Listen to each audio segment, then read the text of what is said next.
Ladies and gentlemen, we are preparing the funeral pyre for your team, your town, your Philadelphia Flyers, who somehow inexplicably went into Brooklyn and lost a game.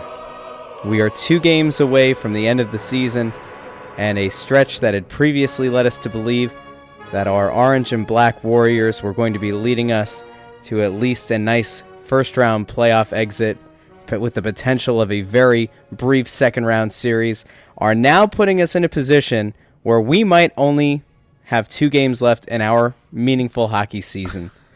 I am a dejected Russ Joy at Joy on Broad, joined as always by crossingbroad.com's Flyers beat writer, the ever positive, the effervescent. That's not even the right word for it. No, Anthony but SanFilippo. I'll take it. I'll be effervescent if you want. I think this is fantastic. So, okay, I'm done. I think it's important that we kind of address the way that people are probably feeling right now. I think after, it was just an awful loss.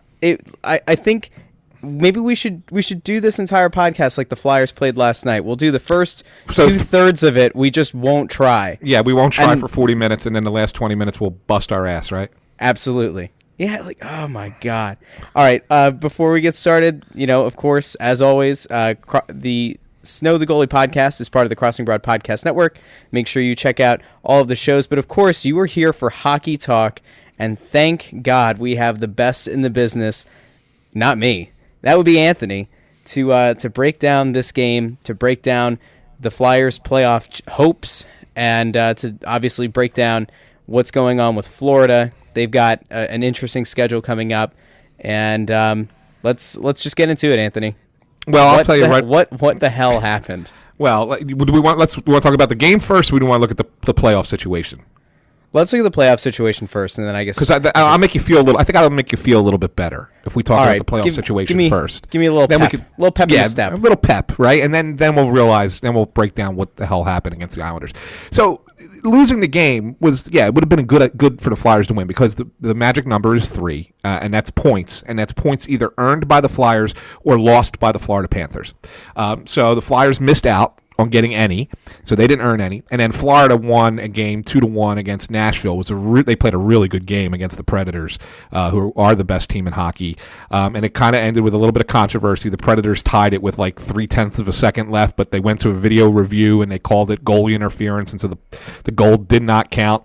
So a lot of Flyers fans freaked out about that, like oh my God, Nashville would have won in overtime or the shootout, blah blah blah. And it would have at least gotten the magic number down to 2. So nothing happened. The magic number didn't change. So the Flyers now have 2 games left. Carolina Thursday and the Rangers on Saturday. Both games at Wells Fargo. The Flyers only need to go 1-0-1 in those 2 games. They could go 2-0, but if they, at worst 1-0-1, and they make the playoffs. So it doesn't even matter what happens with Florida. So if the Flyers just take care of their own business, Florida is irrelevant, and they still make the playoffs. So I think mathematically, that's a good spot to be in. You control your own destiny, and if you win one game, you can lose the other one. Just make sure it gets to overtime, and you're definitely in.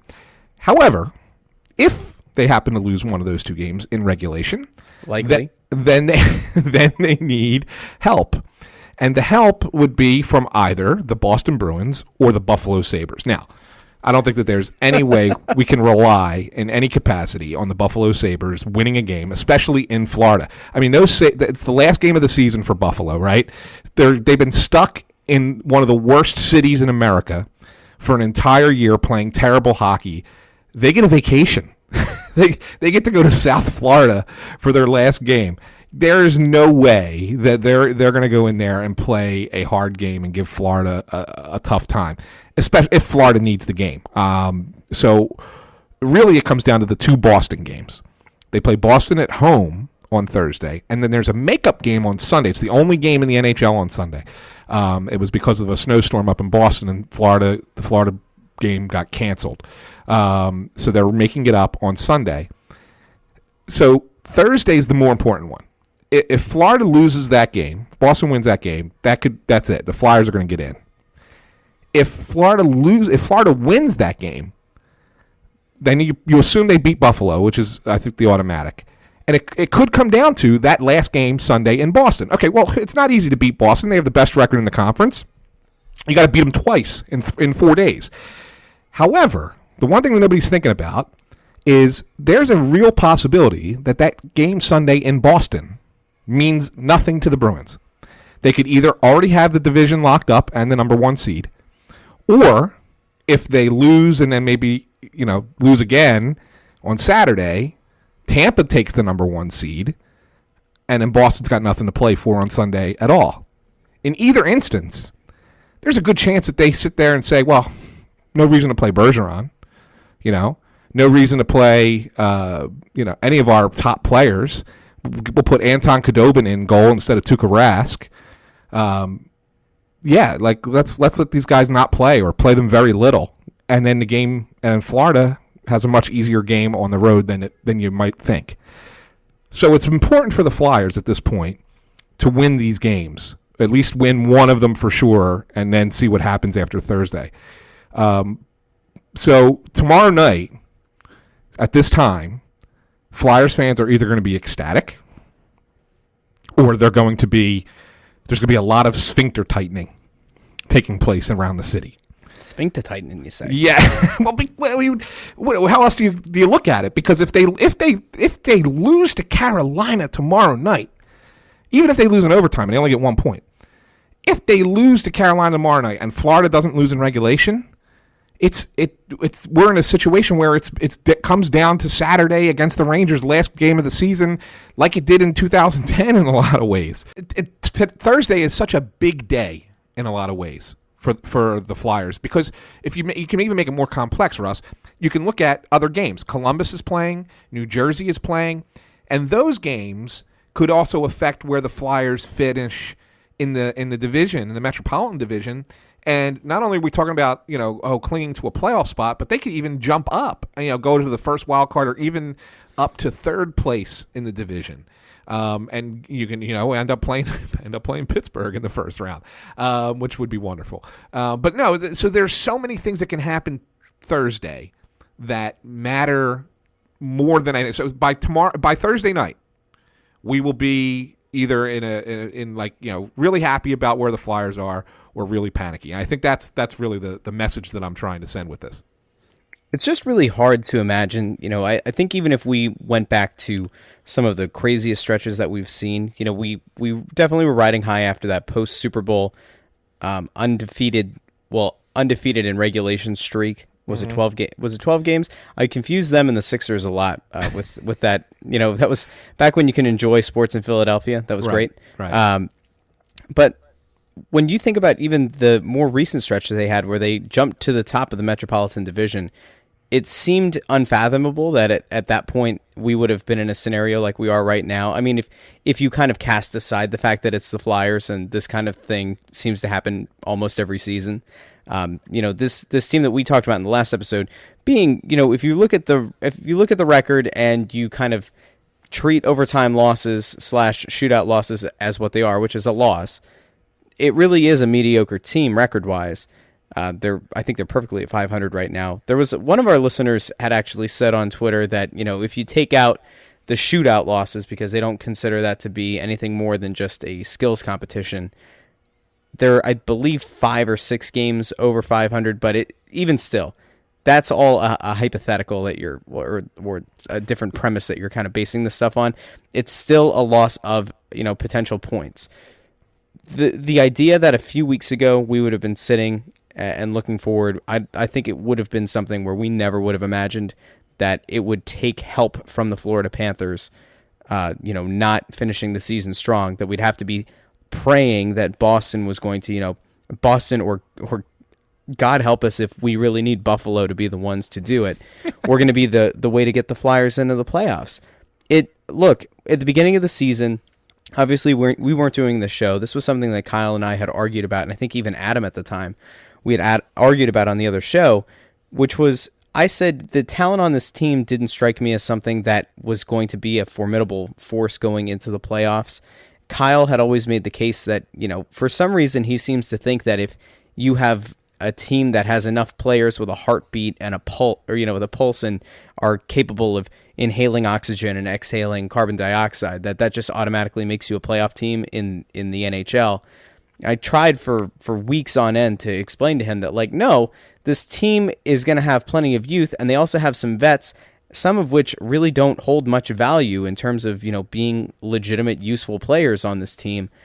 It's not a foregone conclusion that you make the playoffs, and even if you do, you're probably going to be the 8th seed, which is going to probably be a lamb for slaughter, if we're honest, going into, a playoff matchup. That's, of course, before we knew how the standings were going to shake out. Again, this was in the beginning of the year. I think if you had told me preseason that we would be looking at a scenario like this, I would have believed it. But, whether or not you like to subscribe to the ideology of there being a sliding scale where, you kind of readjust your expectations based on how your team is playing, I think that's how you often get your heart broken as a fan. There have been stretches in the season where I think it's just fair to say that it would have been a reasonable expectation for them to be a mid-table kind of team. Maybe as bad as a 6th seed, maybe you could have challenged for a 5th seed at some point, but for you to really need Buffalo or hope that Boston is going to get the job done in the first game, and then that kind of makes the season finale with Boston and Florida meaningless. I'm having a hard time, and I'm used to the Flyers letting me down, but this is really brutal. And watch. I think more than anything, it's watching them come out and be so dead in the first 2 periods of that game against the Islanders. I think that's the part that, to me, I can't wrap my head around, and it just strikes me as inexcusable, especially on a team that has vets. Well, I have so much I want to say. You threw so much in there, Russ. I got to address like several things and do it in rapid fire succession. First of all, I want to do say it live. Yes, I want to do this. I'm going to say this to Kyle. Do you know a smaller percentage of teams make the playoffs in the NHL than they do in the NBA? Just want to point that out, number one, okay? So it's not as easy to make the playoffs. It's such an old-fashioned belief, because there used to be a time when there was only 22 teams in the National Hockey League and 16 of them made it. Yes, that was a little ridiculous, but that's how it used to be. There are now 31 teams in the NHL, and 16 make it. That's a smaller percentage than the NBA, where it's 16 and 30, right? Okay, so that's number one. So it isn't easy to make it. Number two, you're a little bit of a fatalist, Russ. I know that you're playing the part of a good Flyers fan, but they don't even have to win both games. They have to win one and get the other one to overtime, which they're the best team in hockey at doing. Right? They've played more overtime and shootout games than any team in the NHL. 24. That's an absurd number. They've played 24 games that have reached overtime or shootout. When your team's not good enough to get it done in 60 minutes, you can always rely on the Philadelphia Flyers to push it to 65. That's right. And so that's all they have to do, what they're good at. Win one game and then get themselves to a shootout, or just get to overtime. You get to overtime, you're in. Right? You don't even have to win the game. If they win Thursday, and then go to play New York on Saturday. The goal is just get to overtime. Doesn't matter if you win. Just get there. So I don't think it's as dire as you're making it just yet. It can be. It can be if they lose another game like they lost to the Islanders on Tuesday. That's the concern I think that you have. I think you look at it and say, well, geez, they're playing Carolina. Carolina, the last time they came to Philadelphia, spanked the Flyers. It was a really ugly game. And Carolina won. I think it was 4-1 was the final score of the game. And you don't want that to happen again. Or you're worried to say, oh, maybe they beat Carolina, but boy, the Rangers, they really skate, and they really gave the Flyers a hard time, and they were here a couple weeks ago. And yeah, the Flyers won it in overtime on a Couturier goal, but boy, that was a tough game, and I would hate to have to win that game to just make the playoffs. Yeah, you know what? I can see it. I mean, it's not outside the realm of possibility. But then you also have to sit there and say Florida has to win 3 straight games, or end up winning 5 straight games in order to steal that last playoff spot if you falter. So, yeah, I mean the possibility exists, but I don't think it's time to panic just yet. Talk to me tomorrow night, because I might change my tune then.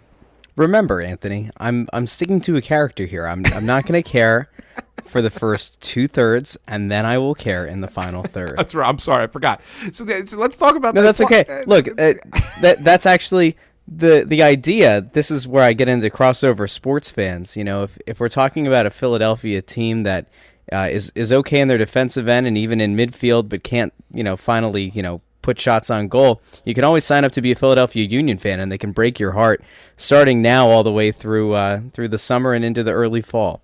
Or, you could just go with a team that can't hit or score, and that would just be the Phillies. But that's what your other show's for. So, let's keep going with the hockey. Yeah.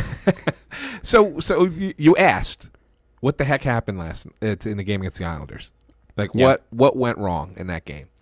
And a lot of things went wrong. But, I mean, the primary thing is, and as we've pointed out, that they didn't show up for the first 40 minutes. Really, the second period more so than the first. At least the first period was not good. But at least they got out of the first period. I think it was 1-1 at that point, or did Islanders I think it was 1-1 at the end of the first period. So it wasn't the greatest period, but it was like, okay. I mean, you probably let the Islanders hang around a little bit longer than you needed to. But the second period is where things went kablooey. And the primary, oh boy, I hate to say primary, but geez, 2 of those goals are completely on Wayne Simmons. And I hate criticizing the guy because he's been such a good player here for so long. But you saw a game last night that was maybe Wayne Simmons at his worst. And you worry that the way he's been playing has been trending toward a game like that, and that that's really kind of going in the wrong direction. And that's the concern that you have if you're a Flyers fan. He turns the puck over on one goal, and it was a turnover in the neutral zone, so it wasn't a killer. It's one of those plays that happens in hockey pretty frequently, right? I mean, hockey's a game of mistakes and turnovers, and that's how goals ultimately end up getting scored. So he's making a pass from the far wall. He's trying to make a cross-ice pass. It's a little offline, and Josh Bailey intercepts it. But Josh Bailey's still on the Islanders' side of the red line, so he's got a lot of ways to go, and both Flyers defensemen are back. So you figure, okay, it's just going to be a rush. So here comes Bailey into the zone. Provorov does a real nice job of forcing him wide out toward the wall. And so you think, okay, you're either going to get a low percentage shot, or he's going to try and skate around behind the net and maybe try and find something on the other side. But you're not going to get a high percentage chance here. Except what ends up happening is John Tavares splits down the middle, and he's Simmons' guy. And Tavares, if you look at the video, never stops skating.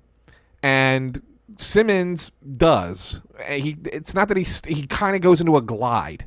So Tavares, and they both started from about the same spot on the ice. So Tavares now gets a step ahead of him. And so Simmons just starts hacking at him, hoping to try and maybe, distract him, I guess. And he could have been called for a slash twice and wasn't. So he was kind of getting away with it. But it was ineffective. Tavares gets a shot on goal that Mrazek can't cover up, and then the rebound's sitting loose, and he lifts it over the goalie for a goal. So that's the first one. So can I pause you there for a second? Yeah. So you mentioned Mrazek bounce issues. Did last night kind of seal it in your mind that as long as Michael Neuvirth is able to be back for a playoff run, that he is the backup, Brian Elliott is the starter, Mrazek's not in the mix? I didn't need it. I didn't need to wait till last night or till the Islanders game. Okay. I knew a while ago. I mean, you could see, he plays so small in net. That's his problem. I don't understand why he was taught to play like that. And look, he's an NHL goalie, right? And who am I to tell an NHL goalie how he should play? But you're the preeminent voice in Flyers hockey in the city of Philadelphia. That's who fine. You are, Anthony SanFilippo. Thanks. Who is Peter Mrazek? But the point is that he really, and I guess it's how he makes himself quick post to post. He does move well laterally, but he does make himself small. He stays back in the net, and he makes himself small. The goal the other night in the game the other day against Boston on Easter Sunday, that there was a power play goal deflected off of Andrew McDonald's skate, didn't change direction. It just kind of knuckled a little bit, but it didn't change direction. And the reason it went past him is because of the way he went down. He kind of his left side kind of broke down. It's kind of hard to kind of explain it, but it's not like he dropped to his knees and was a straight wall. Okay, his left side kind of bent in a little bit, and the puck floated by over that part of his body. It's a thing where he's trying to make himself smaller so that he doesn't give up a bigger rebound, because he does have a rebound problem. And so I think that's what's happening with him. And in this instance, I mean, it's not his fault. I mean, Tavares is right on the doorstep and he's trying to jam it through, and it's tough to try and cover that because the puck's right there and and Tavares is jamming at it, but it kind of comes out far enough, just to 8-10 inches. It's all it really needs to come out. And Tavares can then now lift it over him. So it's not really, I mean, again, the goal, I put it on Wayne Simmons. It's not on Mrazek in that instance. And then later on, the Islanders have the puck in the zone.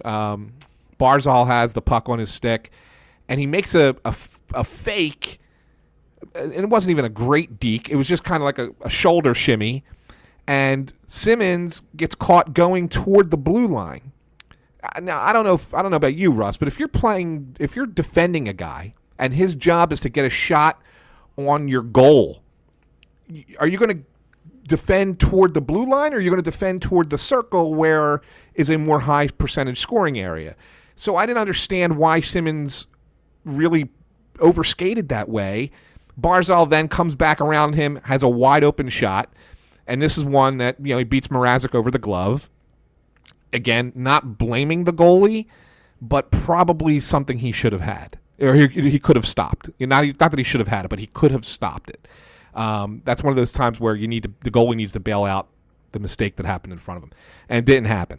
So both of those goals are on Wayne Simmons, and yeah, he scored the goal in the first period. Okay, great, and that was a really nice play by Nolan Patrick and Oscar Lindblom. But come third period, they took him off the power play, which, if I recall correctly, Russ, on the last episode of Snow The Goalie, I suggested, hey, maybe they should take Wayne Simmons off the power play and put Nolan Patrick there, because he's done such a good job there in the past when Simmons was hurt, and the power play's struggling, so maybe that would be a good thing.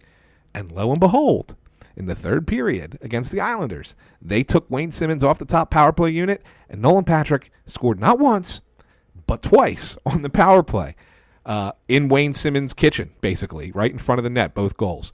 Rumors were abound that the reason they did that is because it reminded some of the fans who are still missing Braden Shen.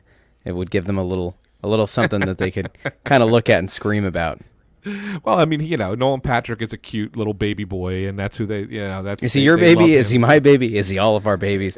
We love Nolan Patrick. He's a nice young man, and not only is he a nice young man, but he's a young man who's shown some real resiliency this season. I definitely, this is not to go down another rabbit hole that takes you away from what has been a wonderful analysis to thus far. But Nolan Patrick was a guy. Again, this is like a thing that's been an argument throughout the season. Of course, people were upset because Nico Hischier, who's the what is it? Is it his Hischier? Hischier? I say Hischier. What? I know. I don't know. It could be Hischier. Look, if you want to make him French, I mean, he's from Switzerland. Do you want to make him French? We could go German or we could go French. Either right. would be an so acceptable language. So if you want to make him French, go Hischier. Okay. But I'm going Hischier. Hischier, yeah, natürlich. I would say that there were fans who were obviously upset because they wanted to scream out Nico power play. I think Kyle actually had a shirt ready to go for it, so that was disappointing for him. That was lost revenue. But all throughout the season, you were able to see that Nico was playing really well with Jersey, and it seemed like Nolan, people, I would say even in December, were calling him a bust. And he's had what I would consider an awesome turnaround. I think part of that is also just recovering from the sports hernia surgery that he had, and knowing that injury is not the simplest to come back from, and you're trying to get yourself adjusted to the highest level of competition in domestic leagues in the world for hockey, and it's a totally different game. It's tough for rookies who are fully healthy, let alone one who's coming in with an extensive an extensive injury history. And what, he had something with a face, right? Wasn't it No, well, he had a concussion at the beginning of the year, but I think that they milked it a little bit. Okay. Yeah, I mean he took a hit and and he went off and they said, oh, he's got a concussion, and it was one of those things that was going to be like 7 to 10 days in that protocol, and then he ended up missing like 3 weeks, 3.5 weeks, and I think that was more they were slowly bringing him back so that he could get better, because he up to that point he was not good. But it really has been awesome to see him get more comfortable, and as he's been getting elevated, you mentioned of course the first power play unit, but like just to see him kind of move up on lines and get to a spot where he's actually in crucial junctures of games. He's actually playing with legitimate people now. He's not saddled or strapped down with like a Yori Laterra or a Valfipolo. Like, he's actually playing with legitimate NHL players. He's scoring goals, he's getting assists, and he's drawing, like what I like to call, he's drawing gravity. He had seven points in February and 7 in March as well, and he's off to a good start. He's off to a good start this month, and so I think if nothing else, we're seeing some consistent scoring on his part, and the 2 power play or the 2 goals that he had in this last game, I thought were a good sign. Especially plenty of hockey, and you made an excellent prediction that he would certainly not be a drop down from what you had been getting from Wayne Simmonds. As a matter of fact, it appears as though if we can project that forward, he may in fact be an upgrade. So yeah, that's excellent. I mean, and that's not a knock on Wayne Simmonds, because I think, and I've had this discussion with a couple people. My assertion is Wayne Simmonds is the best I've ever seen in a Flyers jersey at deflecting shots into the net. I think he's the best. Stand in front of the goalie and get in front of a shot, have it hit off of him, off of his stick or whatever. I think that's a real skill, and I think he's the best that's ever done it for a Flyer. That's saying a lot, because the Flyers have had, Tim Kerr, if we go back to the 80s, was a 50-goal scorer who scored a ton of goals on the power play. I think he holds the record for most power play goals in Flyers history. I think he had 24, I want to say, just off the top of my head. But even he wasn't as good at it as Wayne Simmonds. But I think that Nolan Patrick brings a different dynamic at this point to that power play that Wayne Simmonds doesn't. Wayne Simmonds is more of just get in the way, deflect, and see if it goes in. I think Patrick has another level of skill that Simmonds doesn't, and that's the vision that he has. So he can actually take a puck in the slot in front of the goal, and he could do a number of things with it. I mean, he could shoot it and score. He can slide a silky little pass off to the side to an open winger who can score. I think that there's a lot more to Nolan Patrick's offensive game on the power play than Wayne Simmonds at this point in their careers. And I will say this about Nolan Patrick. He now has 28 points, which is the same number of points Travis Konechny had last year as a rookie. And so you see how Konechny has developed this year, albeit most of it since December 24th, or 23rd, I think it was the game against Columbus when they finally put him on the top line. But I think Patrick has the ability to do that for a full season next year, and I think that you're looking at a kid who could be a 60-point scorer next season, because I think he's that talented, because he plays center, and that's a more important position. So, you're pointing it out. I mean, he's really turned it on. Second half of the year, February, March, really played well, but I think it's only going to keep getting better and better for him. I'd like to see him. And I kind of just snuck this into the story today, Wednesday. I'll get Wednesday, that right Thursday. They both end in day. It's fine. Yes. I don't remember what part I cut out before, but yeah, we record this on Wednesday night so that we're not up against it, and sometimes we will accidentally say the wrong day. So yes. Yeah. So the story that ran Wednesday, there you go, about the Islanders game, I kind of snuck in toward the end that. I'd like to see the Flyers. I'd like to see Dave Hackstall make a line change at the top, and this is not because I think that there needs to be a demotion from the top line, but I think that the lines will be more interesting. Put Voracek back on the top line, and I'd say that because Sean Couturier is the one guy whose his offense has kind of dropped off a bit over the last month and a half or so, and more so because I think that he didn't have. I think the reason he got off to such a great start was because he had the two best assist guys in the NHL feeding him the puck in Giroux and Voracek.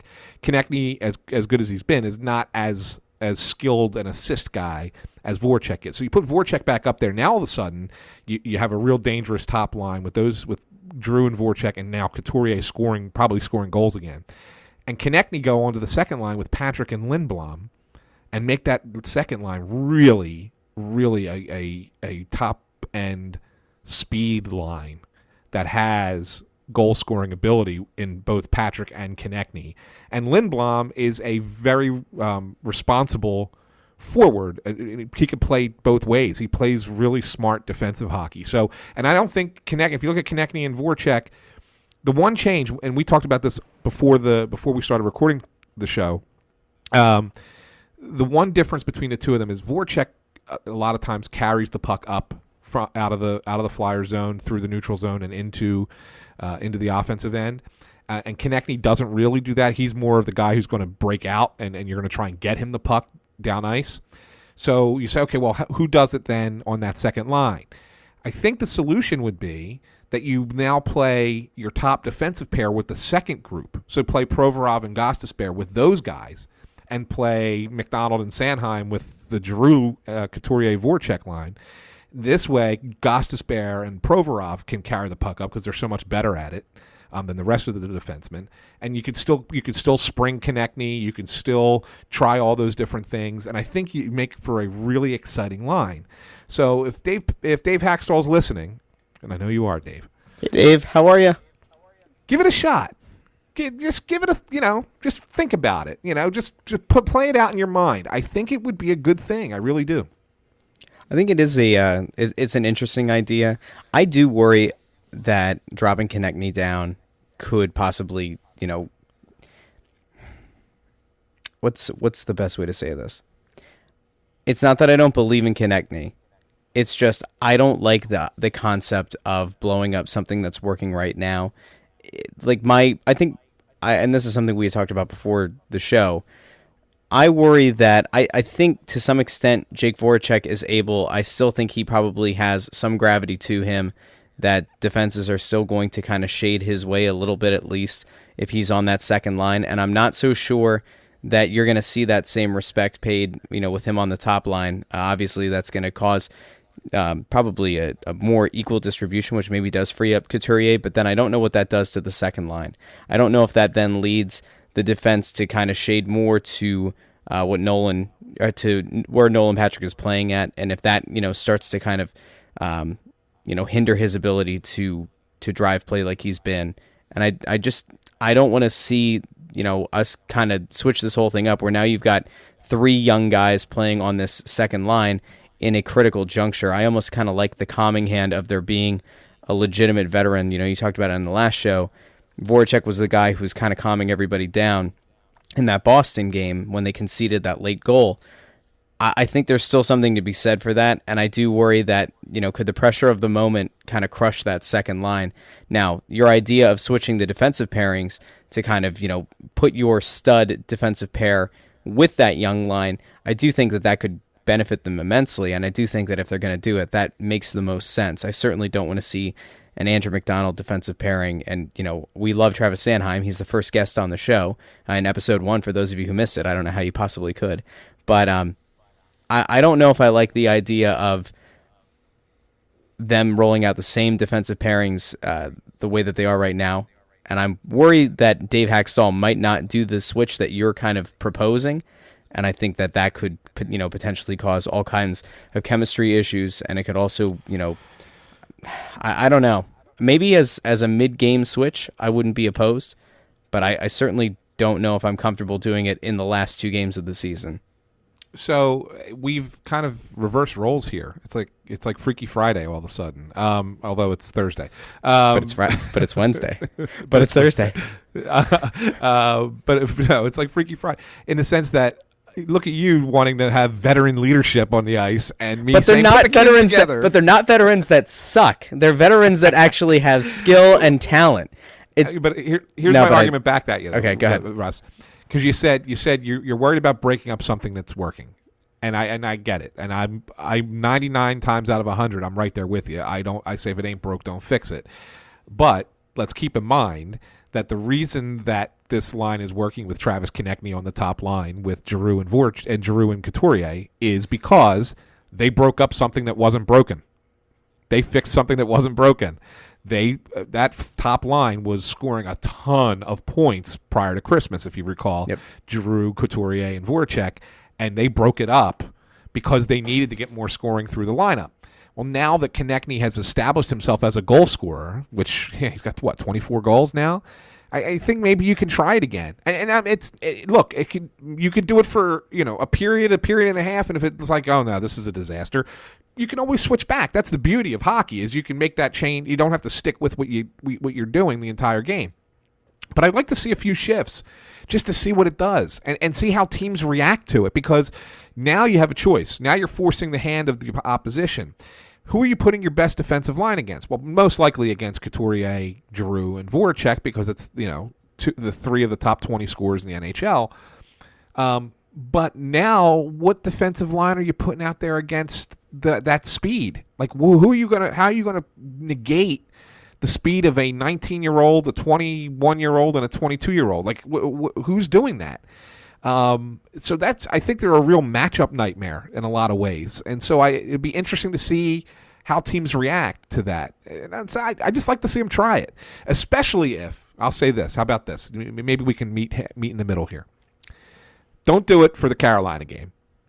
And if you clinch your playoff spot by beating Carolina and Florida, only getting 1 point or losing in regulation against Boston, and that game Saturday against the Rangers doesn't have any bearing on making the playoffs. It might have a bearing on seeding, but it doesn't have any bearing on making the playoffs. You try it against the Rangers. All right, I'm game on. Let's go for that. You good with that? Yeah, I think that's perfectly fine. I just don't like it with the possible implication that, at the end of the season, we could be blaming that young group of players on the second line, for an experimental thing with the season on line and they fold. You know what I mean? Like, I think that's it. Now, maybe if you want to add Jori Lehtera to that line, I can really come around. so now here's the thing. I'm going to ask you a question, all right, Russ. I love it. Okay. Yes. All right. We're going to since we're completely reversing roles, I'm going to ask you the question before I chime in. Okay. So, did you have a problem with Dave Hackstall trotting out that Jori Lehtera line with, I guess it was with Matt Reed and who the hell else was on that line last night against the Islanders? It was Reed, Lehtera, and who is that when I was saying Manning? Wasn't it Manning and McDonald were both out on the ice? No. You're confusing it because Provorov was on this. Okay. It was Provorov and Gostisbehere were on.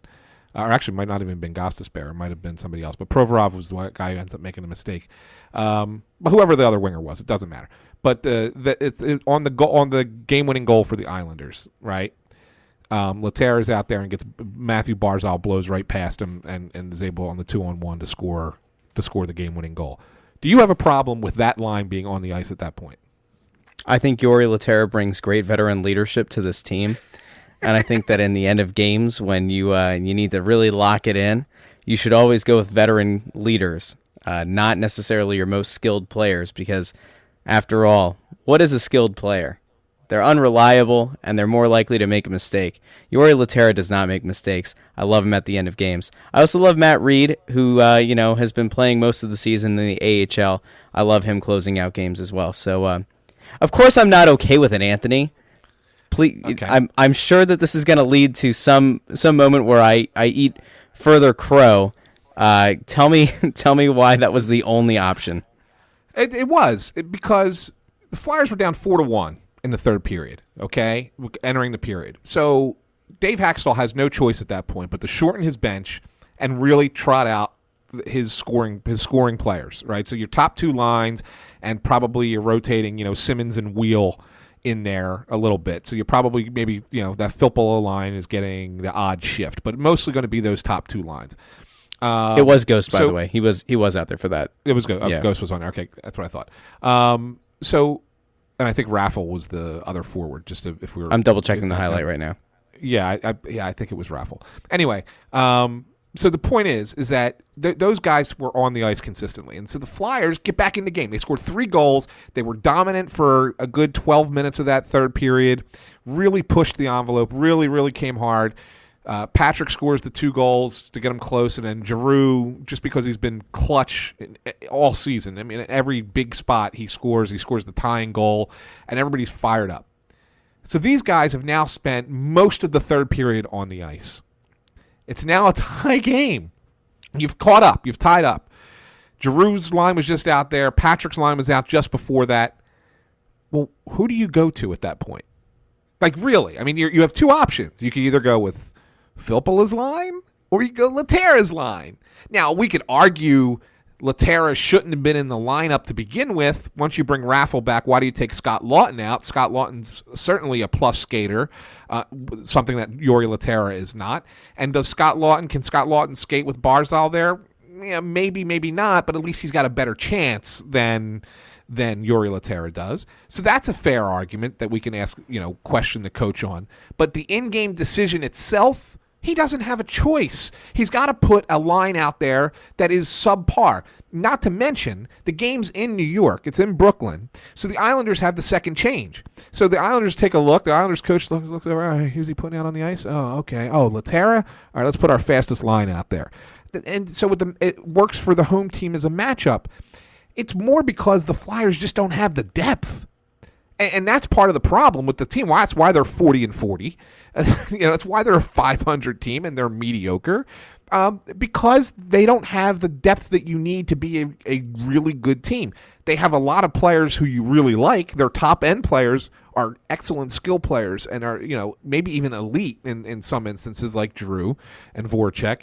But they don't have anything below them. It's such a gap. It's such a gap between the second line and the third line. It really, really is. And that's something that, when you're a good team, when you're a Stanley Cup contender, is there a gap from 1 to 4? Yeah, but there's not a chasm from 2 to 3 and then 3 to 4. It's kind of a small step down each time. And there's too big of a gap here, and that's part of the problem. So I can't blame the coach for throwing those guys on the ice in that spot. He doesn't have much of a choice at that point. I'm just kind of beside myself that I'm listening to you defend Dave Hackstall. I know, of all people, right? I mean, I'm the champion of saying the coaches makes a lot of mistakes. Blame the coach. Blame the coach. Blame the coach. I do it all the time. I defend players far more than I defend the coaches, and it's weird because the players are the ones that are playing, but when you see the style that they're playing, or you see the decisions that are being, and this is in all sports, right? I say this in every sport. I don't think coaches can really win games. Talent wins games, but I sure as heck think coaches can lose games.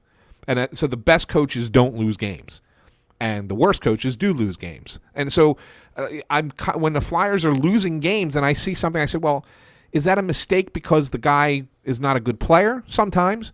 Or is that a systemic mistake? Is that something that keeps happening over and over again? Well, why does it keep happening over and over again? Is it because the player's not good? Or is it because of the system that's being played?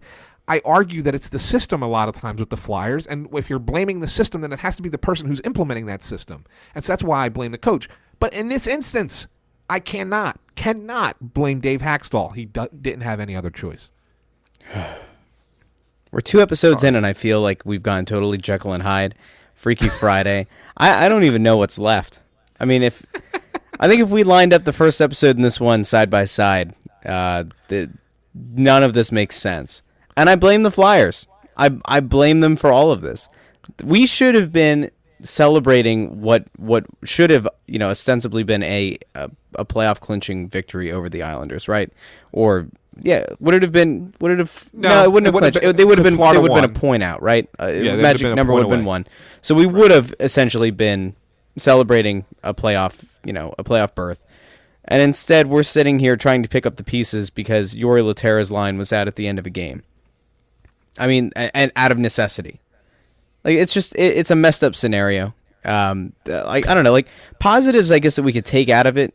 We've already mentioned it, but Nolan Patrick We can talk about Claude Giroux and the fact that he's set his personal high for points, right? He keeps doing it. He's got the first 30-goal season. He's now got 97 points, third in the NHL in scoring. 30 goals at age 30.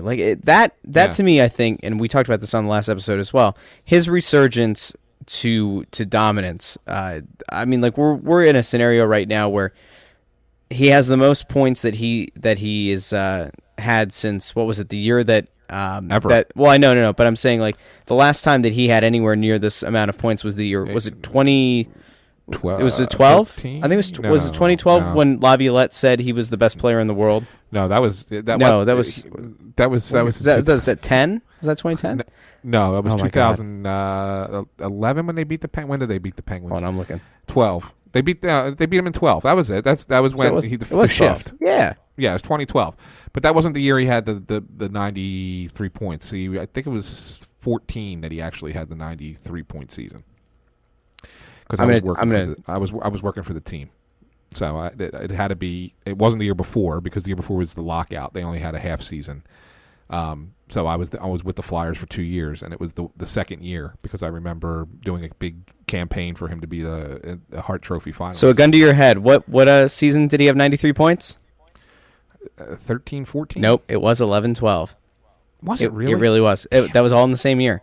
So it's crazy because he had not eclipsed 90 points. That was the only time in his career that he went over 90. And what did he have in 13-14? 13-14, he had 86 points. Okay, so he was coming close. That was the highest goal total that he had. It was 13-14 and 11-12. He had 28 goals. And I bet you, if we look up the scoring leaders that year in the NHL, I think that was the year it was down. I think that was the year the scoring leader was like 89. 13-14? 86. Yeah, I'll pull it up. Okay.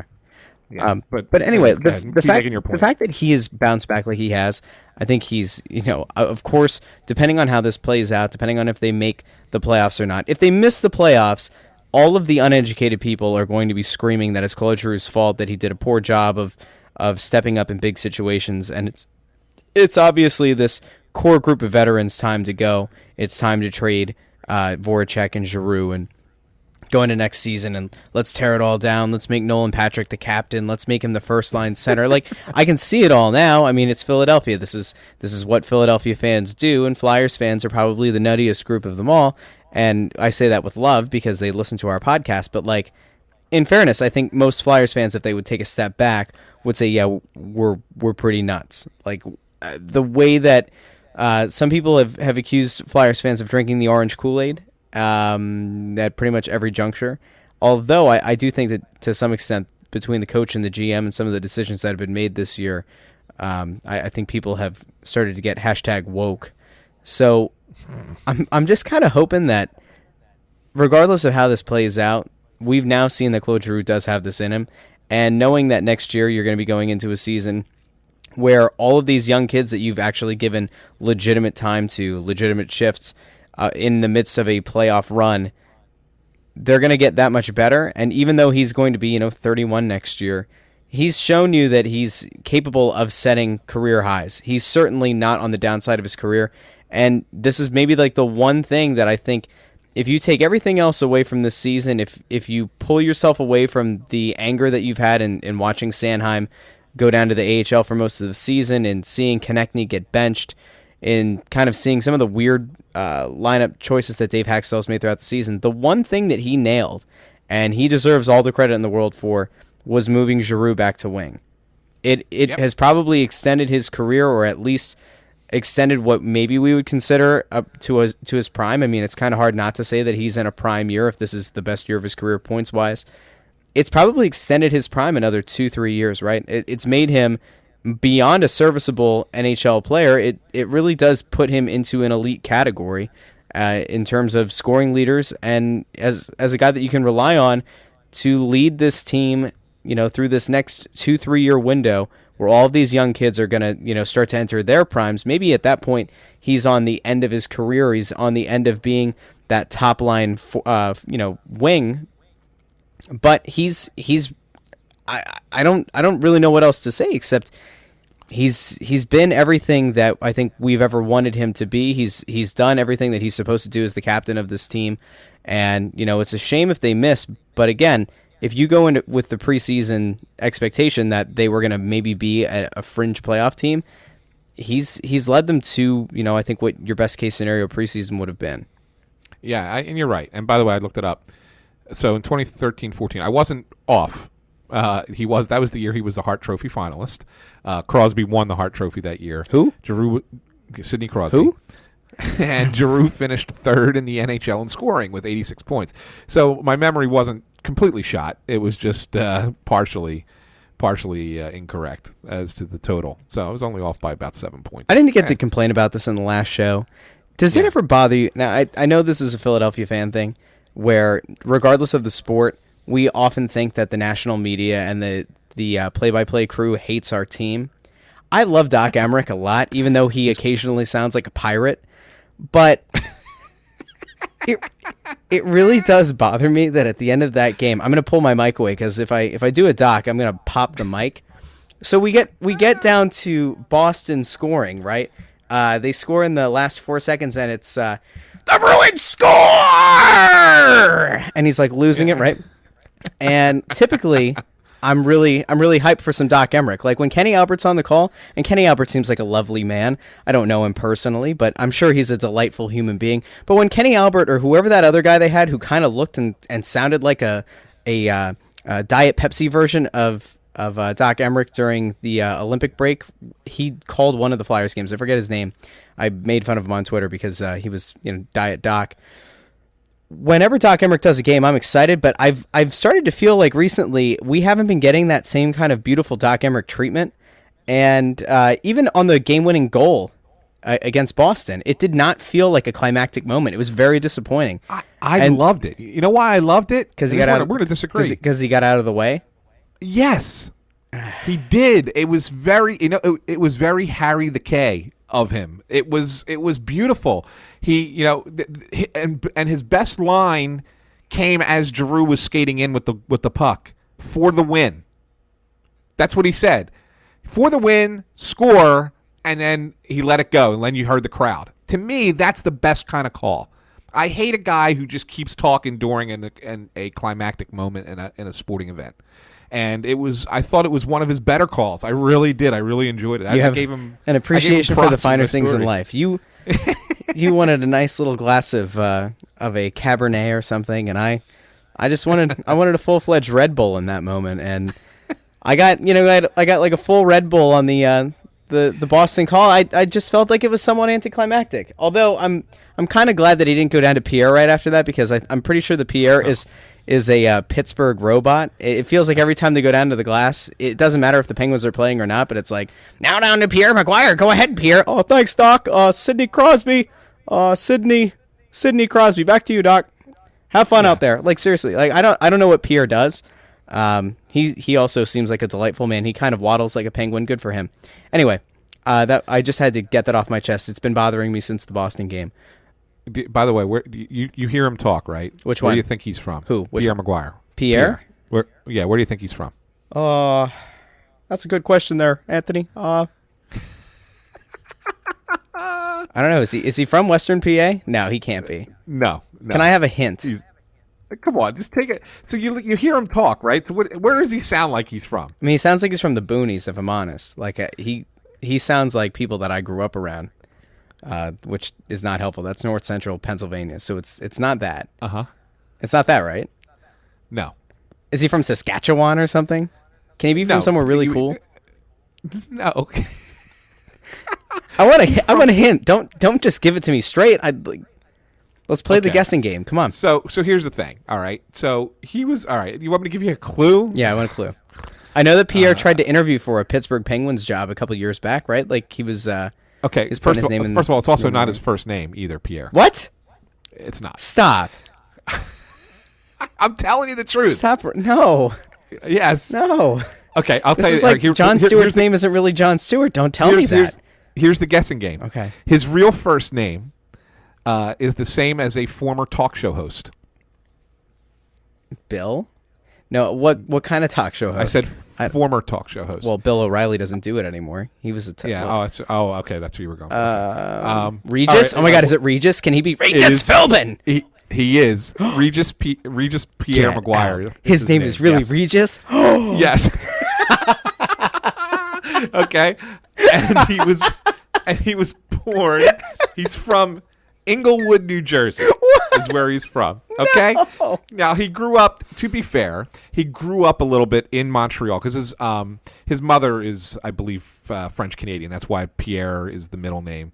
So he kind of grew up in Montreal, but he went to Bergen Catholic. I mean, that's where he went to high school. He went to Bergen Catholic. I'm so upset. He's a Jersey guy. Oh my God! Why does he hate the Flyers? He sounds like he's from Toronto. I know. Why? It's crazy. It's crazy. This is not okay.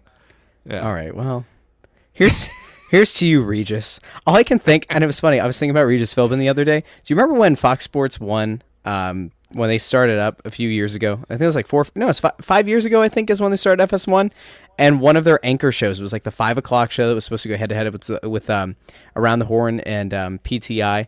It was a show called Crowd Goes Wild, and they initially started off with Regis Philbin as the host of that show. Oh, no. And it was his name, is it Jason Gay from the Wall Street Journal? He was like one of the sports guys. They had some stand-up comic who I don't remember, some British lady named Georgie. I don't remember all of it, but Regis would essentially sit back and he would defer to everybody else, and they would like say the name of a popular player. Like, let's say they said Sidney Crosby, and he'd say, I don't know who that is, but let me tell you something. I knew a guy named Sidney once before. He was a great guy, and he had a big nose. And this guy looks like he has a big nose, too. And then he would get out of the way. And you're like, this doesn't make any sense. You need Kathy Lee and her wine. Anyway, sorry. So see where we dive. This podcast has gone. To? This is all Yori Laterra's fault. Just make the play, Yori. Just skate back. Yeah, it's pretty special. But Pierre's a guy that I've never been a big fan of. But that's just me personally. I don't Regis know about Maguire. Regis Maguire from Inglewood, New Jersey, went to Bergen Catholic High School. Wow. Yeah. Yep. Is there anything else that we need to talk about to prepare the people for what's going to happen? We got Carolina coming up. Yeah, Carolina. I think what I'd like to see hasn't been reported yet, but I'd like to see Brian Elliott get back in goal if he's healthy. I think that it's something that the Flyers really need. They need a stabilizing person in goal because Mrazek, I'm not a fan, and Neuwirth's obviously out. Alex Lyon is not a guy that you can really rely on, so I'd really, really like to see the Flyers get Brian Elliott if he's healthy. I mean, that's the key, Russ. If Brian Elliott is healthy, to get him back on the ice. I also want to see them put Scott Lawton back in the lineup. And I would personally, obviously, I would take out Laterra, but Hackstall relies on him a little bit, so maybe he has to, maybe he's going to keep him in. But I'd like to see the Flyers get Lawton back in the lineup. And the more important thing is, when they played the Hurricanes the last time, they tried to match Val Filppula's line against Justin Williams' line on that top unit for Carolina, and the Williams and his group abused Filppula and his line. They cannot do that again. They cannot. They have to change up their matchups, and the Flyers get the last change. So they have to put they have to try and get Couturier's line out against Justin Williams' group. I think that is the most important thing for the Carolina game tomorrow. Other than that, if I'm making a prediction, and I always tell people, I have a friend of mine who's a big-time degenerate gambler, and he always reaches out to me for hockey picks. He loves betting hockey. And he says to me, come on, give me the Flyers game, And I said to him all year long, you can't bet the Flyers. It's a 50-50 every night. I mean, you just can't. Although I did give him the over for the Islanders game, and he was loving me the other night. He was texting me. He's like, I want more of this. But if I had to pick the game, if you said to me, pick the game for Thursday against Carolina, I'll pick the Flyers to win. I think it just means so much to them, and the game means nothing to Carolina, and it's here. If it was in Carolina, yeah, they might play down, but I think that this is kind of important. So I think the Flyers will win. The question is what happens in Florida, and then we'll take it from there. How nervous are you going to be if Florida ends up beating Boston? How nervous am I going to be? Yeah, I'm not going to be nervous. All right, how nervous are the guys? How tight are the sphincters going to be in the Flyers locker room? Oh, it would. So that's the thing about this team. Are we talking about like coal to a diamond kind of pressure? Like I've got to think it's close, right? Yeah, I agree. If they lose this game against Carolina, boy, Saturday is going to be something else with that team. They're going to take the bunker mentality. They're not going to want to talk. I guarantee you they don't practice on Friday. There won't be any media availability. It'll be very insular. Yeah, I think Saturday becomes a whole different animal if the Flyers lose to Carolina. But that said, I don't think they're going to. I think they're going to beat the Hurricanes. That at least gives me a little bit of hope. I'm nervous, Anthony. I'm going to be honest. I think the people that are listening, they want to be reassured that this team is going to go on to the playoffs. Let me just throw this back at you. I feel like we're playing like hot potato today for some reason. That's how it feels. It's good. If they make the playoffs, they're currently projected to play. Is it Boston? If the standings hold, right now it would be Boston. If the season ended today, it would be Boston because they have a tiebreaker on Tampa. But I think Tampa has a little bit better chance. Well, we'll see. I mean, it's kind of 50-50 right now because Boston has a tiebreaker right now only because it's the NHL and they don't base anything on past outcomes. They base it on future outcomes. And Boston has one fewer game. They have a game in hand, so the NHL assumes that because they have the propensity to potentially earn more points, that's the tiebreaker. So it's silly, but yeah, it's about a 50-50 shot at this point. Do the Flyers have a chance to win in a first round series? Or are we against Boston or Tampa? Yeah. No. No. Anthony, you're supposed to lie. You're supposed to tell the people that there's a chance. No. You said for 40 minutes I'm supposed to make pretend it's the opposite, right? And then the last 20 I'm supposed to come hard? Yeah, no. They have no prayer. Can they extend it to a 6-game series? Is it a sweep by your estimation? Can they push it past 5 to a 6th game? I don't think either one of them's a sweep, to be honest with you. I don't think it's the point is I just don't think they can win 4 times in 7 games against either of those two teams. You saw how they played against Boston. The last 2 games against them, I mean, they won in overtime and they lost one with 22 seconds left to go. The last time they were up in Boston, so they play the Bruins tough. The Bruins are just a more talented team overall, so you just got to assume that they're going to win that matchup. Tampa's defense has been a little leaky down the stretch, so they've been getting into a lot of run and gun games. I think that there's a possibility that they can steal 1, maybe 2 from Tampa, but Tampa's offense is so darn good. They just can score at will, and boy, the Flyers' defense and goaltending is not that strong. I think that Tampa could. I think what can end up happening, you might be able to steal 1 or 2 from Tampa, but the games you lose, you're going to end up losing like 6-2. Okay, so the question is you might win 1, you might win 2, but boy, you have a chance of getting your doors blown off 3 or 4 times.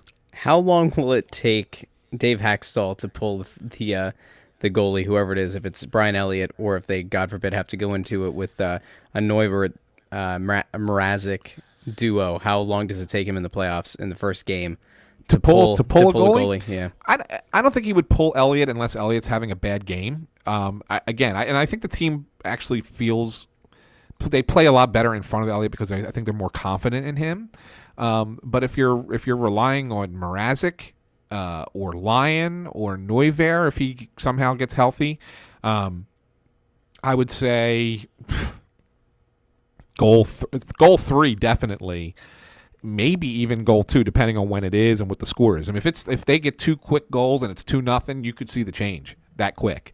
I don't think that they have a lot of confidence in Mrazek. They kept him in against the Islanders, which kind of surprised me a little bit. But again, I don't think any of the goals were really his fault. He just didn't make the big save that you needed. Like he made that big save against Boston, right? That incredible save, glove save on Pasternak. That was really incredible. Got maybe one of the saves of the year.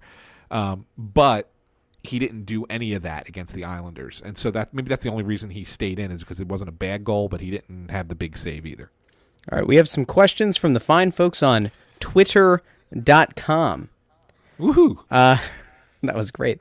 Brandon Lawrence at BD Lawrence 12 says, "What are the odds of them blowing it and not making the playoffs?" What are the odds? Yeah, give them a percentage chance. Yeah, I don't think it's going to happen. I think they're going to get in.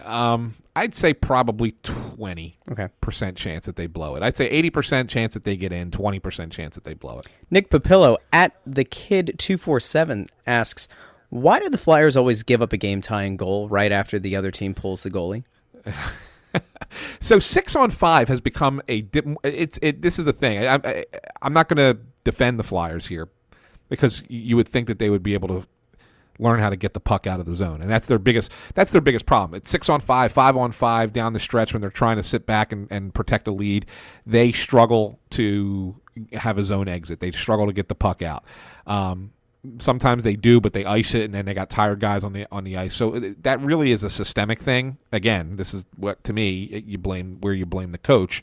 Yeah, of course, sometimes it could be players, but at the same time, if it's a recurring thing that you can't have a zone exit really well, then you're doing something wrong. That said, 6-on-5 in hockey nowadays is changed because, and it's actually started. I'll tell you, who started this trend? Craig Berube, believe it or not, when he was the Flyers coach. He believed to the Chiefs. Yeah, he believed in pulling the goalie when you're down a goal or down 2 goals earlier. So if you're down, if you were down a goal, he says, why do I have to wait till the last minute? He says, what if I did it at 2 minutes or 2.5 minutes? And he said, if I'm down 2 goals, what if I do it at like 4 or 4.5 or 5 minutes? So it was a trend that kind of started then. So goalies are getting pulled sooner. So now you're getting the best offensive players with a man advantage on the ice for the other team against your better defensive players who aren't trying to score. And so the play stays in your zone longer, and there's more time for them to score. So a lot more 6-on-5 goals are actually happening in the final minutes of games because of that, because there's more time to score. It's not just the last minute of the game. All right. I think that's our last Twitter question. Anthony, here's good news. We have some iTunes reviews. We've got some 5-star ratings. We're up to we've let's read these. Let's recognize the people. This person, I'm going to butcher your name, and I apologize. I think this is Amelia Audrey Sand says. Wait! Stop right there. Why? You don't need to read that one. Is this somebody? Wait, the Sand. That's a relative. No. We love relatives here on Snow the Goalie. It's so great to have Anthony involved with the site. He's the go-to person in the city for hockey coverage. You're darn right, Amelia Audrey San. Oh, don't do that. And the title was "Wow!" exclamation point. That's fantastic. The Dan Tucker writes, not related. CB's writing staff is top-notch, 5 stars. Anthony SanFilippo is another example of some top-notch writing that has come to Crossing Broad since the revamping of the site. Russ does a solid job moderating as always. Really looking forward as this develops into what is currently a 99.4% playoff chance and through the offseason. Great to see another outlet for the group. Keep it rolling, unlike some of the other Philly-centered Flyers podcasts that show up maybe once a month. And finally, Vic_Vinegar. Good stuff, 5 stars. Finally, something that isn't the Broad Street Hockey Podcast. Great first episode with good info, a legit guest, and nobody screaming in my ear the entire time about nonsense like a certain aforementioned program. While I can neither comment on that, nor am I willing to, because we all love the Flyers, right? The hockey team, the Flyers. They play on ice. They have sticks, and they hit a puck, and we all talk about them. I don't think Anthony and I like to scream, though. I don't think it's part of our nature. No, definitely not part of our nature. But I like hearing that. It's good stuff, Russ. Flyers fans are crazy. You know this, right? They are? Stop! Stop the madness. No. So here's the thing, and this is my take on fans in Philadelphia. I think that the fans in this city are most passionate about the Eagles, no question, right? There's not even an argument there. And they really get behind the Eagles, and they talk about the Eagles, and they live eat, sleep, and die the Eagles, and that's great. But when you talk about the hardcore Flyers fans, this is another level of, this is a different animal, like a different species. They're a little insane. I'm gonna tell you a story. In 2004-05, there was a lockout, so the Flyers didn't play. That was the year that the entire NHL was gone. So that year, I was reassigned to cover the Philadelphia Phantoms of the American Hockey League, minor league hockey. And so I was the first, and I believe still only, reporter in the history of the AHL, which is now somewhere in like 88, 89 years, to travel and cover every game that a team played in one season. Okay, so I went to all 82 Phantoms games that year, and every playoff game. They won the Calder Cup that year. Went to all the playoff games. And the Flyers fans who started coming to the Phantoms games, I was the only reporter. So they would come up, and this was in the old Spectrum. So like the fans and the press box, you could like just talk to the fans. It's not like it is now where we're isolated.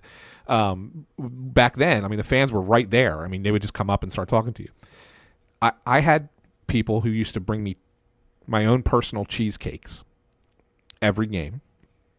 Literally, they would bring me a cheesecake every game. Like a personal size or like a personal size. So the one fan worked at lived in Tuckahoe, New Jersey, and would come from the Tuckahoe Cheesecake Factory and would bring me a cheesecake. Now, of course, I would share it with the other people working in the press box. Well, of course you would. The whole darn thing by myself. But it was all like, every time it was a different flavor. And then like it got to a point where she was asking me like, hey, which flavors do you like the best? And like, this was kind of ridiculous, right? So I would get this. But not only that, they created an Anthony SanFilippo fan club. Okay? Now wait, this gets better. So was it led by, what was it, Amelia Aubrey? No. Okay. No, it was not. No, it was not led by her. No, it was not. No relatives. Okay. So the fan club, the Flyers played the Penguins affiliate in the playoffs. It was the Wilkes-Barre Scranton Penguins. And every time that in the regular season that I went up there, I thought that they were the worst fans I had ever seen. Like, I thought that they knew nothing about hockey. They yelled and screamed at the wrong times about the wrong things. I mean, really, you could tell. And I was like, boy, these people really need an education in the sport. So when I found out the Flyers were going to Phantoms were going to play them in the second round, I wrote a column for the newspaper, the Daily Times. And I was saying this, this is kind of a tutorial for the Wilkes-Barre Scranton fans, since you guys know nothing about hockey. And so it was really tongue-in-cheek. Well, on the Penguins message board, there were threats to my life. And the Wilkes-Barre Scranton Penguins team, reached out to the paper and said, it's not safe for Anthony to come here. So I was like, what do you mean it's not safe for me to come there? I'm covering the team in the playoffs. So I went, right? I went to the playoff game. I actually brought somebody with me as like a bodyguard, right? To go to cover the games at Wilkes-Barre. And they used to do a whiteout at all the fans. And sitting there amongst the whiteout fans were these 4 college girls with purple T-shirts that they had made that said Anthony SanFilippo Fan Club on them in the middle of the whiteout. That's how how much lunacy there is with these people. They put themselves at risk because these people were threatening me, and they're like, "We're going to sit in the crowd and put your name on our T-shirt." I'm just a writer, guys. I'm nobody special. And they went that's the length that these people will go to defend their hockey. So.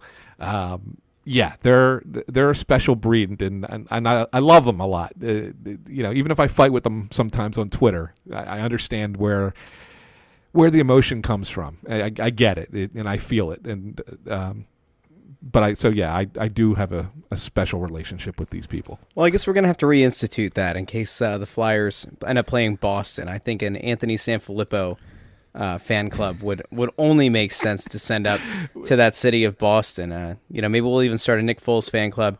Apparently he became a partial owner of the New England Patriots, so good for him. If you ever want to, I think I could reach out to at least one of them through Facebook if you ever wanted to get one on the show to talk about, they did like road trips and everything. They were crazy. They were crazy girls at the time. They were young 20-somethings. They're now mid to late 30s probably. But I could certainly reach out. I think it could be something funny to discuss one day. Oh my God, the fan club? Yes. I think the Anthony SanFilippo fan club is a total off-season. That's an off-season podcast. Yeah, I think so. I want to know from conception all the way through how this came about and what was exactly going through their heads. I think somebody's got to have a diary from that time, maybe a video log of all of the shenanigans that ensued. It was 2005. I don't know if we had many video because there was no video phones then. Yeah, there were flip phones. We were but they weren't. Little 3GP files. We're good. It's going to be really grainy audio. It'll be pretty terrible, but maybe we'll put something together. That'd be fantastic. It would be fun. That'd be fun. I think we could probably. They're probably listening right now. Look, reach out, write a 5-star review, give us some info. We'd love to hear some stories from Anthony's former time, covering the Philadelphia Phantoms. That'd be fantastic. Nothing greater than reaching back to a time when the NHL became rather irrelevant in the midst of a lockout, and I don't know if they've ever really recovered since, which sucks to say, and maybe I'm going to catch heat for saying that, but that lockout certainly did not help them. No, it did not. By any stretch of the imagination, and I can tell you that they didn't want a lockout. The league or the players? The Flyers. Because that was the Flyers. Yeah. The league locked out the players, right? And it was all 30 teams were in unison together. Blah blah blah blah. But I had people working for. He's no longer with us. So Ed Snyder. I guess I could say this now. He would tell me that not only he wasn't alone, but there was about 10 teams who were very unhappy with the fact that they were canceling the season and that they felt that that Bettman was taking it too far, and that it was not the right thing at the time. So there was and of course the Flyers were that way because they didn't want a salary cap. They could just buy whoever they wanted to buy. They spent more money than anybody else. So no wonder they didn't want to have the lockout. It was funny because they had to make pretend publicly that they were supporting the league in this endeavor, blah, blah, blah, blah. But they really, really didn't want. And they weren't alone. They were the Rangers, I think, were a team that was like that. And Boston. Oh, not Boston. Boston was the surprise. I forget who else was. Maybe Chicago. I don't remember, but I know that there was like 10. Also, according to Snyder, there were like about 10 owners who did not want to lock out the season. See, that's bombshell kind of news right there. That is why people listen to Snow the Goalie. That's why they read your stuff on crossingbroad.com. Anything else that we want to throw out there? Your clock didn't ring at all today. That's a disappointment. We got some because I'm not in the kitchen today. I'm sitting in the dining room today. Moving up in the world. Moving. Yeah, well, it was quite. They were watching TV in the other room. I didn't want to tell them they had to turn. What are they watching in the other room? I have no idea now. It's like, what were you watching in the other room? Hold on, he's got his headphones. I'm asking my son. What were you watching in the other room? What were you watching on YouTube? Were you watching YouTube? Yeah. What is it? You're watching Hulu. What are you watching on Hulu? What? He's watching The Good Doctor on Hulu. I love the way that you said the YouTube. The YouTube? It's like that was thanks, Dad. All right. That's great. Yeah. Hulu. How about that? Yeah. He's watching Hulu. We'll get them to sponsor the podcast. That'd be great. There you go. Yeah. All right. So we are going into a final 2-game stretch here. Hopefully the Flyers are able to clinch ASAP. I think I don't know. Maybe there's a chance that we'll record another show on the backside of them potentially clinching. Otherwise, we will be back, of course, on Thursday. As always, Snow the Goalie, Flyers podcast, is part of the Crossing Broad Podcast Network. Make sure that you not only follow Anthony on Twitter at AntSanPhilly. Yeah, at AntSanPhilly. I'm never going to get it right. Me at Joy on Broad. Also, check out the other shows and part of the podcast network. There's Crossing Broadcast. That's me and Kyle Scott, the founder of crossingbroad.com. There's Anthony's other podcast that he does with Bob Wankel. That's Crossed Up, a Phillies podcast. They had a fantastic breakdown. You should go listen to that ASAP if you're a Phillies fan. And even if you're not, go listen. It's Anthony. It's more Anthony. And as that lovely iTunes reviewer said, Anthony brings great stuff to the site. There's on Saturday, I can tell you right now, there will be a packed show for Crossing Broad FC recapping the Champions League. There were some big things going on in Europe, in European football. So we've got that coming up. And It's Always Soccer in Philadelphia should be recapping the Philadelphia Union, who I don't know. They're a mess. They're always a mess. Anthony, any last bits of wisdom that you want to give the people? Anything else that you want to say that's going to stoke the fire, is going to stoke the Flyers' fire in their hearts? Stoke the Flyers' fire? Say that 3 times real fast. Stoke the Flyers' fire, stoke the Flyers' fire, stoke the Flyers' fire, stoke the Flyers' fire, stoke the Flyers' fire. I fell off there. Yeah. So you want words of wisdom, huh? Yeah. For today? Any useless stats? Go ahead. Oh, please tell me you prepared something. Did you? No. After the last episode? No, I didn't. But you know what? I do improvisational comedy, and we had a rehearsal tonight. Really? Oh yeah. Oh, you didn't know this? No. Oh yeah, I do it. We have a show coming up May 11th at the Players Club of Swarthmore. Okay. Is our next show. Yeah, so you can. I might have to come out to this. Yes, Yeah, it's a good time. It's not just us. I mean, it'll be we me. invite teams. It'll be me and the Anthony SanFilippo Fan Club. We'll be out there, full force. Yeah, bring your white shirt and your purple markers. We're going wild. We invite other improv teams from Philadelphia Improv Theater and from around the Philadelphia area, and it's a good night of comedy. It's a lot of fun. So anyway, I'm usually. On nights like this, my brain is usually working, overtime, so I can pull something out. I'll give you just off the top of my head one of those famous sayings that you should probably know. You need a little bit of insanity to do great things. You know who said that? Einstein. No, I don't know. Henry Rollins. Okay, not Jimmy Rollins. Henry Rollins.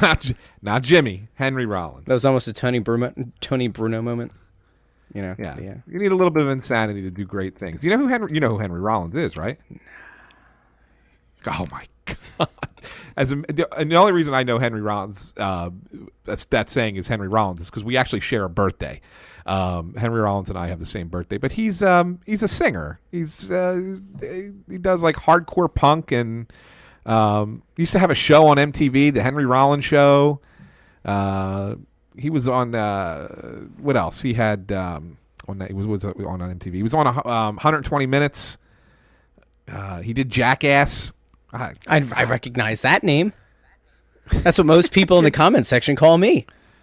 We also went to the same college. He went to American University. So Henry. That's Rollins. the only reason I know. That's the only reason I know about Henry Rollins. Yeah, the Rollins band. Yeah. All right. Well. Yeah, it was same birthday, same college. Just happened to pull something off the top of my head that he once said. Well, that is some great insight, Anthony. That really. I think that certainly got the people really excited about this 2-game stretch. I was looking for something like, go out there, punch someone in the head and have a great day. But, I'll take a Henry Rollins one. How about a bonus? Okay. How about a bonus? A bonus quote? Absolutely. A bonus quote. And this one, I don't know if you saw the news, and this is a little sad, but Winnie Mandela died yesterday, was it, or the day before? Tuesday or Wednesday, I forget which day it was. Or Monday or Tuesday rather. But in honor of Winnie, Nelson Mandela quote, and this could tie into the Flyers: "I never lose. I either win or learn." My fire is not stoked, Anthony. Well, I mean, those are good words. They're good words of wisdom. These are nice things to say. This is almost like consoling the fans after the Flyers missed the playoffs. No, we need something. All right, I've got it. Go ahead.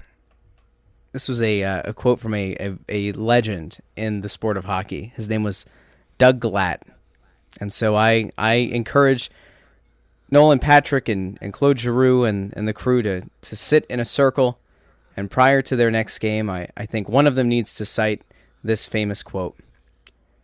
I think we both have a light in our stomachs, a special light, like E.T., and the team needs someone to light the way. My stomach light needs your stomach light. We can all phone home together. Oh. All that's missing is Neil Diamond right now. There you go. Ladies and gentlemen, this what? He sang a song called Turn On Your Heart Light, right? It was about E.T. Sure, yeah. Did you know this? Yeah, come on. Sure. I'm showing my age again. Well, go ahead, wrap it up. All right, so this has been Snow the Goalie. Thanks for listening. Again, leave a 5-star review on iTunes. Come for the hockey talk. Stay for the inspirational quotes and reference to Goon and Henry Rollins and Neil Diamond. Yep, that sounds about Nelson Mandela. Where did Nelson Mandela come from? When was he brought up? Did you not just hear this whole thing I just said about learning? Oh, I didn't hear who it was by. Okay. And Nelson Mandela, or as the kids like to call him, Morgan Freeman. All right. This has been the second episode of Snow the Goalie. Hopefully the Flyers win. We need to get back on track. We need to find something to believe in once again. Flyers, I know you're listening. Dave, I know you're listening. Get the guys ready. Bring a playoff series to Philadelphia. Well, I'm glad you bring that up, Russ, because, by the way, yes, the Flyers are listening. I know this for a fact because I've spoken to people down there. So, and just to prove it, I promised them that I would promote something for them, and the playoff tickets are already on sale. Believe it or not, you can get Flyers playoff tickets. Go to PhiladelphiaFlyers.com today, and you can buy your tickets, even though they haven't officially clinched a spot yet. You can jump in and buy your tickets now, and if they don't make it, I think that you get some kind of credit to tickets for next year or whatever the case might be. But trust me, they're going to get into the playoffs. You can grab a pair or more and go down and see their first round games, which will probably be Game 3 or Game 4 against some team from the Eastern Conference when they play. So yeah, get out there and grab yourself some tickets. PhiladelphiaFlyers.com. That led me to another Goon quote when Doug Glatt looks at the love of his life, who's I forget what her name is. It's like, is it Allison Pill is the name of the actress? She's also on the Newsroom, and he gives her the little Scottish guy. He's got his little kilt on, the Highlander. He gives him the Highlander, and she looks at him and she's like, "You really shouldn't have done that." And he said, "No, don't worry, it's official." So if you get Flyers playoff tickets, hand them to a loved one, and when they shriek in horror knowing that the Flyers hadn't yet qualified, but by that point they will have, you can say, "Don't worry, it's official." Speaking of official things, on Wednesday night, that's April 11th, in I think it's Old City, we're doing a live podcast. The Crossing Broadcast Anthony intends on being there, right, Anthony? As long as the Flyers don't have a playoff game that night, I will definitely attend. So for those of you who listen to Snow the Goalie and also happen to listen to Crossing Broadcast, we're doing a live podcast on the night of Wednesday, April 11th, 7 p.m. at 6 Feet Under Gastropub in Old City. And I'm assuming they have TVs, and if Anthony can't be there because there's a Flyers playoff game, come on out, and I don't know, maybe we'll convert it into a live podcast / Flyers watch party. That could be fun. And if they're not playing that day, Anthony will be there, and we will obviously bring him on to do some Flyers talk as well. So if you've been waiting to meet the man, the myth, the legend, Flyers writer Anthony SanFilippo, the subject of the Anthony SanFilippo fan club. Come on out. Let's reinstitute the fan club.